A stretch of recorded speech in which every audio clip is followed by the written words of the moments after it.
Saya lanjutkan lagi dua sisi, saya ke Prof. Musni. Prof. Musni tadi, Bu Retno juga menyebutkan kalau sebenarnya korban itu takut untuk speak up. Yang kedua, dari keluarga tidak sedikit yang menganggap kalau udah menjadi korban itu aib. Nah, Ya. ini malah justru sudah seperti Bung Reza bilang, sudah jatuh tertimpa tangga untuk membicarakan, untuk menyuarakan apa yang menjadi beban mereka juga sangat sulit ternyata.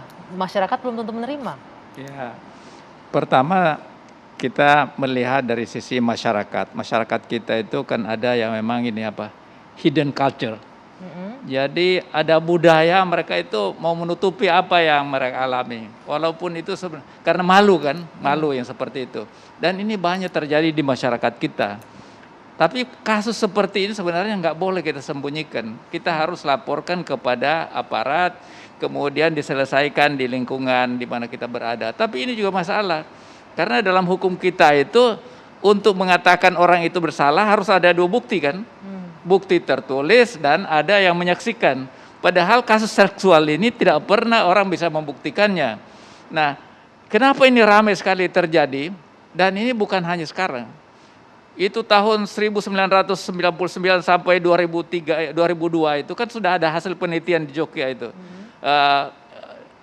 Dua lembaga yang melakukan penelitian. Satu lembaga studi cinta dan kemanusiaan bekerja sama dengan satu pusat pendidikan dan humaniora.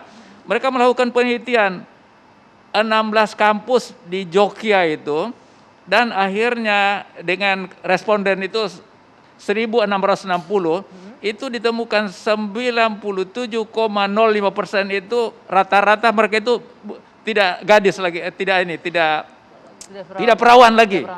Jadi artinya ini kebiasaan melakukan hubungan seksual itu sudah terjadi sebegitu luas di masyarakat kita. Tetapi masyarakat kita ini seolah tidak mau tahu, itu karena mereka merasa tidak terganggu dengan diri mereka itu. Jadi ada permisif, sikap permisif yang terjadi di masyarakat kita itu. Dan ini terus berulang dan terulang. Dan yang memprihatinkan kita, tidak ada upaya untuk mengatasi masalah ini.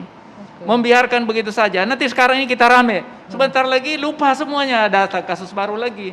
Seharusnya itu ada pengawasan yang begitu ketat. Misalnya di ruang-ruang di kampus, di sekolah itu ada CCTV dipasang di situ. Hingga tidak ada dosen, tidak ada guru yang mengelak. Saya tidak melakukan apa-apa. Kalau dia mengatakan dia mengelak, tidak melakukan apa-apa, akhirnya korban anak itu sendiri. Kan anak itu tidak bisa membuktikan dua bukti tadi ini. Akhirnya korban, dia lapor ke aparat, dia akan disalahkan. Lapor ke sekolah, dia akan disalahkan.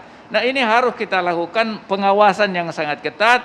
Di pesantren harus dilakukan pengawasan. Kemudian di sekolah-sekolah, di kampus. Misalnya di kampus. Kampus itu ada yang namanya PA. Pembimbing akademik. Pembimbing akademik ini hanya kepintaran orang itu, kerajinan. Tapi akhlaknya itu, tingkah lakunya nggak pernah orang mempersoalkan. Nah, ini juga kelemahan yang dialami di berbagai tempat.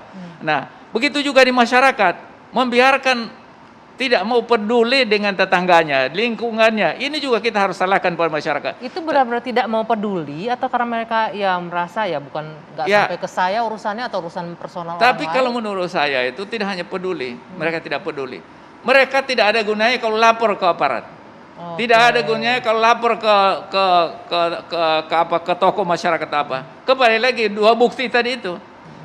Tindakan seksual, perbuatan seksual itu tidak pernah akan bisa dibuktikan. Kecuali ada CCTV yang dipasang di mana-mana. Itu pun juga orang bisa mengelak. Ini tidak bisa dibuktikan, mungkin orang lain dan sebagainya. Jadi ini hal yang harus dilakukan. Akhirnya yang menurut saya, yang paling penting kita lakukan di sini adalah pencegahan. Pencegahan itu jauh lebih penting. Tapi seluruh masyarakat itu, semua kita itu harus terlibat bagaimana mengatasi satu persatu. Jangan panas-panas tai ayam. Sekarang ini ramai dibicarakan, setelah itu lupa lagi dan akhirnya datang lagi kasus baru, kemudian ramai lagi kita. Jadi ada solusi jangka panjangnya harus jadi begitu pikiran itu, jadi tidak cukup dengan undang-undang. Menurut saya undang-undang pornografi itu sudah cukup bagus, banyak sekali hal-hal yang dilakukan. Tapi kembali lagi manusianya, kita ini jangan sampai seperti orang mengatakan kita ini sudah bobrok moral, nggak memperhatikan lagi moralitas. Padahal moral itu sangat penting, akhlak itu sangat penting. Nah, suatu bangsa yang akan jaya itu manakala mereka mempertahankan moralitas mereka untuk kebaikan mereka bersama.